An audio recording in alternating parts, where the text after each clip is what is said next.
iman Islam sehat panjang umur. Mudah-mudahan kita semuanya senantiasa diterima amal ibadah kita. Amin. Diampuni segala dosa-dosa kita semuanya. Dimasukkan kita ke dalam surga bighairi hisab. Salawat dan salam senantiasa dan akan selalu tercurah kepada junjungan baginda Nabi kita Muhammad sallallahu alaihi wasallam.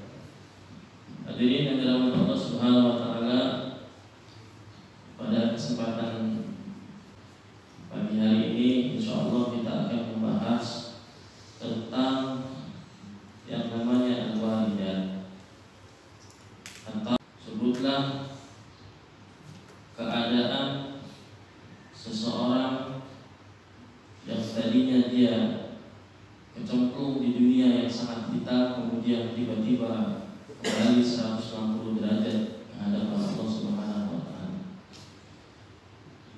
Di dalam maqalah yang dikatakan oleh Imam Ibnu Athaillah Asy-Syakandari, beliau mengatakan begini, Pak. Qallama takunu al-walidatu ilahiyah illa baghtatan li'anna yadda'iyaha al-ibad biwujudil isti'dad. Beliau Al-Imam Ibnu Athaillah Asy-Syakandari, murid dari Sayyidina Syekh Abdul Abbas Al-Mursi, murid daripada Al-Imam Syekh Abu Hasan Asy-Syadzili, Syekh Abu Hasan Asy-Syadzili murid daripada Al-Imam Syekh Abdul Salam Al-Masisi, dan seterusnya sampai sanad keilmuannya menyambung kepada Rasulullah SAW. Beliau mengatakan sedikit sekali adanya al-walidah. Namanya apa? Walidah. Namanya walidah. Sedikit sekali adanya walidah al-ilahiyah, kecuali baghtatan, ia datangnya tiba-tiba, datangnya secara mendadak. Apa tujuannya? Tujuannya adalah agar mengakui bahwasannya hamba itu dengan adanya walidah itu tanpa al-isti'dad, persiapan apa-apa. Kalau kita lihat pemahaman pengertian mengenai walidah ini diperjelas di dalam kitabnya Al-Imam Ibnu Athaillah, itu pengertiannya adalah begini. Ammal walidatu wa minhatun minallah. Sesungguhnya walidah itu adalah pemberian yang khusus dari Allah. Pemberian khusus berarti tidak umum. Yursiluha ila qalbi man yasha min ibadihi.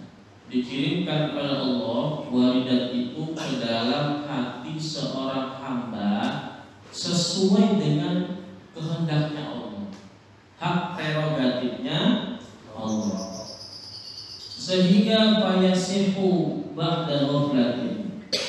Ketika walidah ini masuk ke dalam hati sanubari orang yang beriman, ya kan, maka sadarlah dia setelah di dalam kelalaiannya.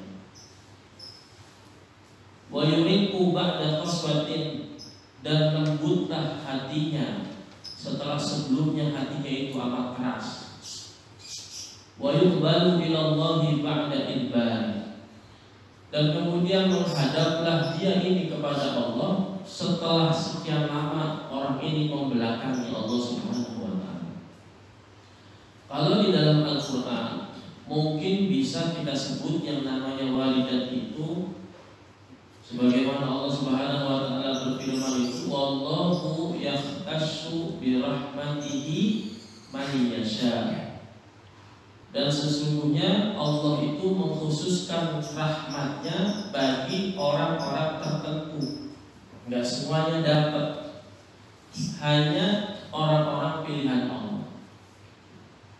Apakah kita termasuk ke dalam orang yang dapat walidah? Ya nanti kita lihat setelah sesi ini berakhir.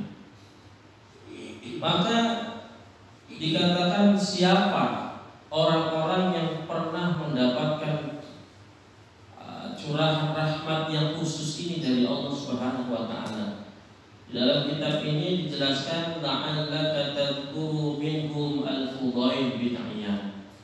Tidakkah kamu ingat satu kisah yang kisah ini terjadi pada diri Sayyidina Fudail bin Iyad. Wa tadhkuru minhum Abdullah bin al-Mubarak. Juga terjadi pada Sayyidina Abdullah bin Mubarak. Juga terjadi waqad tadhakkur minhum Bishr bin Haris al-Hafi. Terjadi pada diri Sayyidina Bishr al-Hafi. Nanti kita perhatikan satu-satu. Nah, yang pertama, walidat itu terjadi pada diri Sayyidina Fudail bin Iyad. Coba ayat-ayatnya mana nih? Pak panitia biar enggak ngantuk. Yang pertama adalah Fudail bin Iyad. Ini Sayyidina Fudail bin Iyad ini beliau itu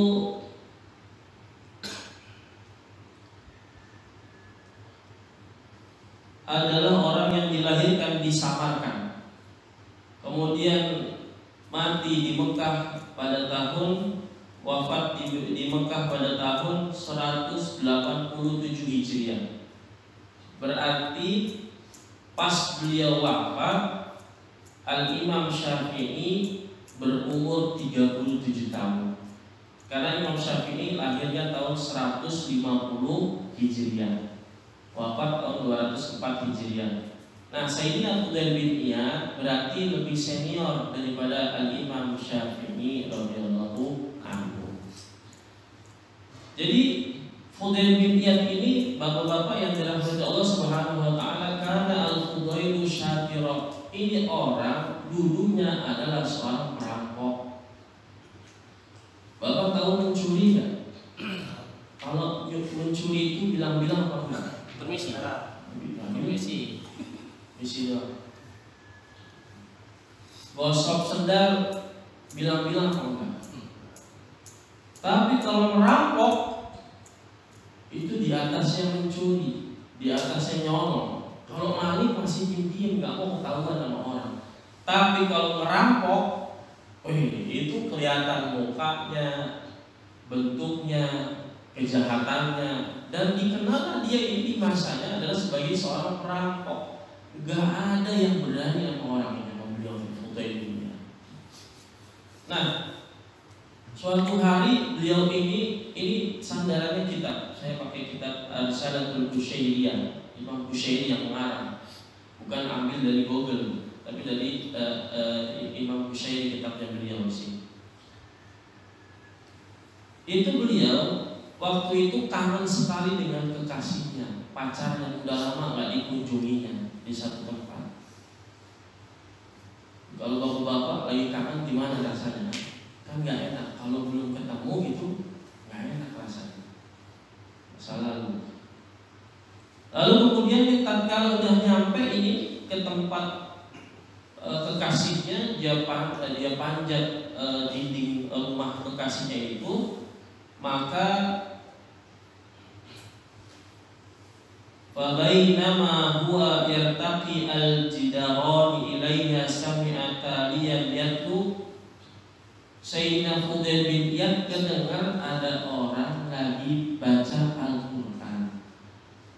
Begitu baca Al-Quran sampailah kepada ayat A'udzubillahi minasyaitonirrajim, alam ya'ni lil ladzina amanu an takhsha'a qulubuhum li dzikrillah.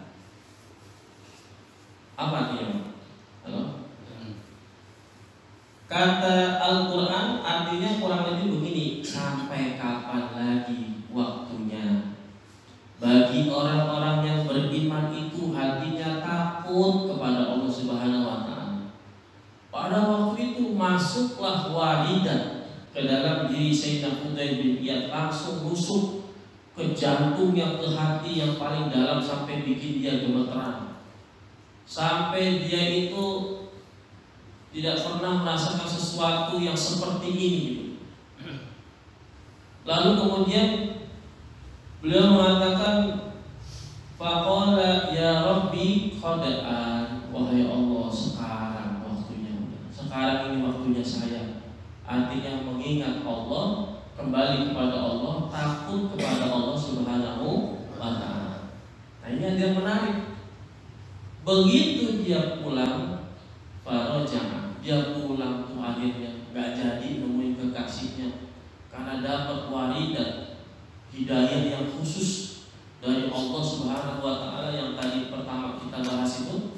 Ketika dia masuk itu, maka yang tadinya hatinya keras menjadi lembutlah hatinya. Kemudian yang tadinya dia lupa sama Allah, dia jadi ingat sama Allah. Yang tadinya dia gemar bermaksiat, lalu kemudian dia kembali taat kepada Allah Subhanahu wa ta'ala. Dibalikin, dan waridat datangnya bighairi sababin, tanpa sebab.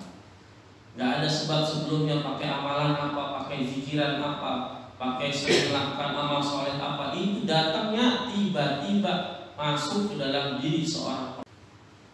Pulang akhirnya dia sehingga Fudail bin Iyad. Begitu pulang ketemu sama jamaah di jalanan, ketemu. Dia pulang kemana? Dia pulang ke tempatnya. Di sini dikatakan fa'allahu ila hibbah. Dia ke tempat Tuhan. Mungkin kalau ini pemahaman saya, tempat di mana dia biasa ngumpet waktu mau ngerampok, di bangunan-bangunan kosong. Poskonya. Di poskonya dia, nah, paham? Di poskonya dia nih. Ya kan, dia balik, ada orang ngeliatin dia, lihat Sayyidina Fudail. Kata jamaah apa? Qala ba'duhum nartahil. Sebagian yang bilang, orang-orang yang lagi lihat, kita lanjutin aja, bablas. Wa qala qaum. Nah, sebagian lagi mengatakan, pemimpin kaum itu mengatakan, hatta nusbih, entar aja, kita tunggu pagi jalan. Sebab apa? Fa inna Fudaila 'ala tariqi yaqta'u 'alaina. Kalau kita lewat, habis kita rampok. Jadi Fudail itu Pak, Sayyidina Fudail kalau udah merampok membunuh Pak.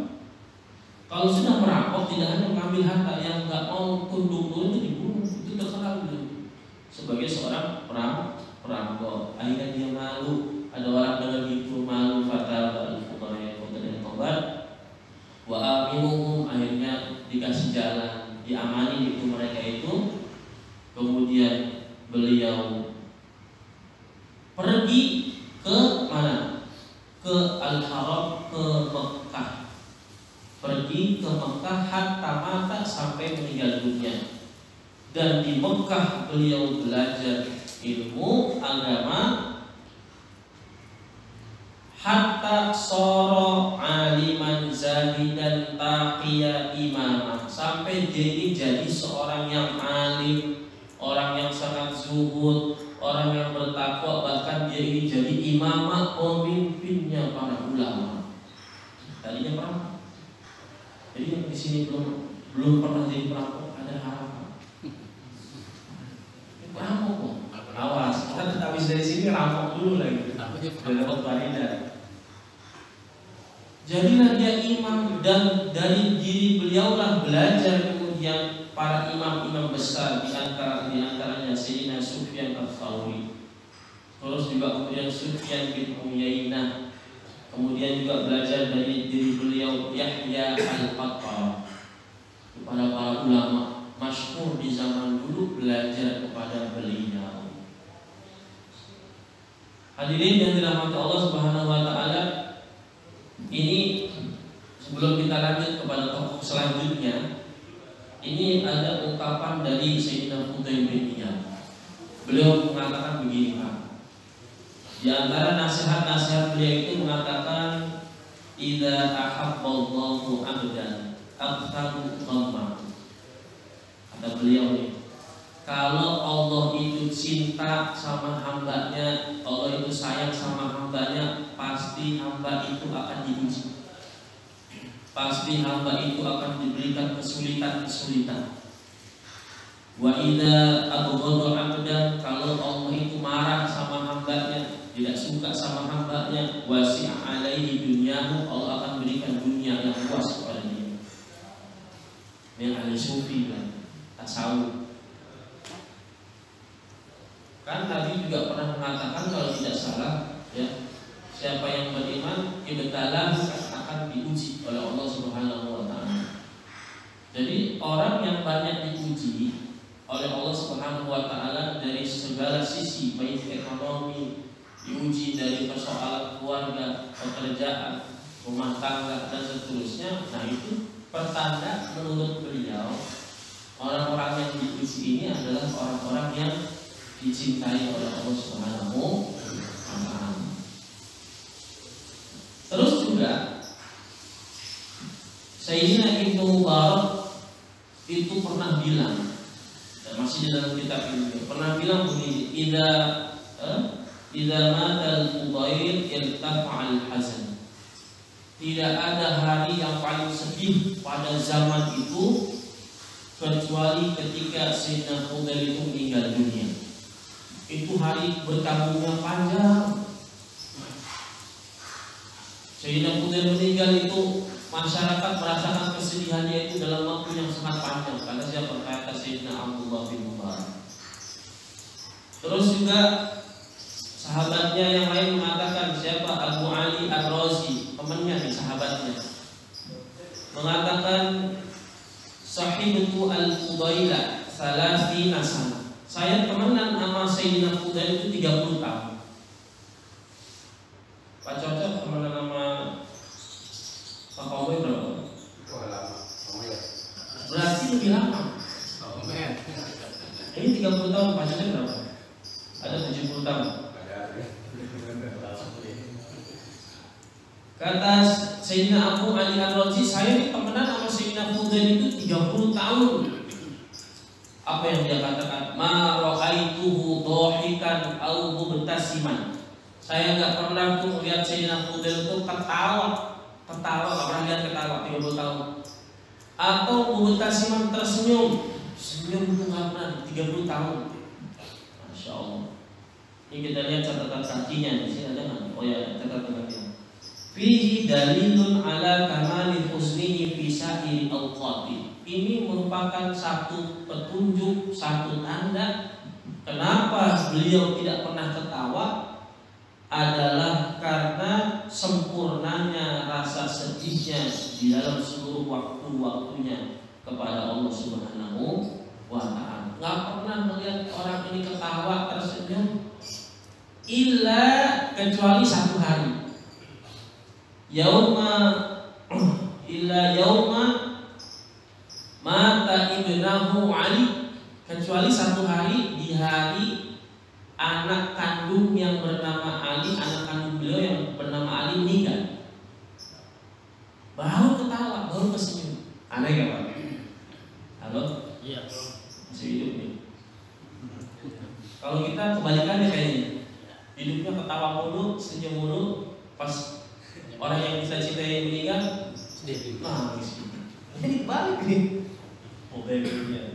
Kebalik. Begitu anaknya yang bernama Ali meninggal, dia malah senang, malah ketawa senyum. Lihat kenapa? Wa qultu lahu fi dzalika. Dia mengatakan, kok bisa begitu? Innallaha, sesungguhnya Allah, ya kan, mencintai apabila anak ini diambil oleh karena suratan takdir, ya kan, karena ketentuan dari Allah Subhanahu wa ta'ala. Allah aja rela ngambil anak ini, fa'ahbabtu dzalika, maka saya juga rela, saya juga senang sebagaimana senangnya Allah Subhanahu wa ta'ala ketika mengambil anak saya. Jadi kesenangan dia, ya kesenangannya Allah Subhanahu wa ta'ala. Masya Allah, luar biasa. Itu cerita daripada Sayyidina Fudail bin Iyad, yang tadinya adalah seorang perampok, mendapatkan waridat balik 160 derajat, menjadi orang soleh, menjadi ulama, menjadi wali. Yang kedua diceritakan Sayyidina Ibrahim bin Adham. Sebelum lanjut, tidak bisa kita lanjutkan sebelum Bapak Ingat yang pertama tadi namanya siapa? Ayo. Hah? Udah ya? Susah namanya. Apa kita tutup aja nih pengajian nih? Ini perhatiin nggak sebenarnya? Ya, namanya susah. Apa jahit? Oh, ada khusus. Ayo, jahit yang pertama tadi. Bapak ini matanya kesini tapi pikirannya nggak tahu kemana saya. Abang utang belum lunas. Sayyidina siapa? Fudail bin Iyad. Yang kedua Sayyidina Ibrahim bin Adham.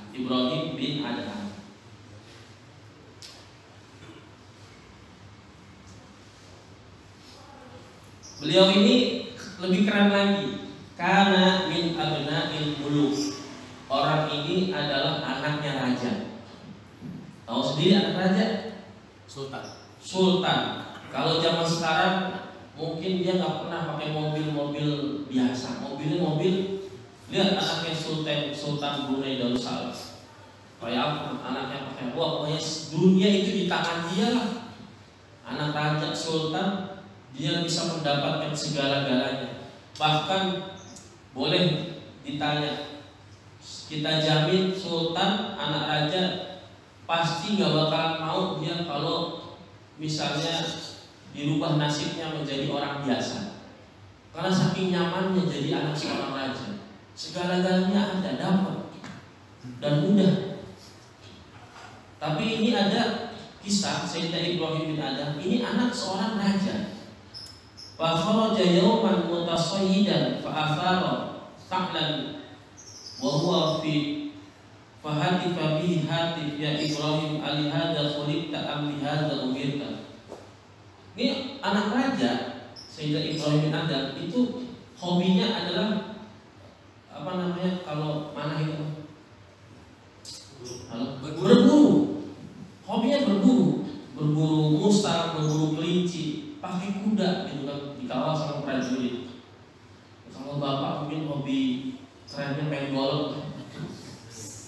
Ada di sini mancing. Hari ini main golf mana? Mancing.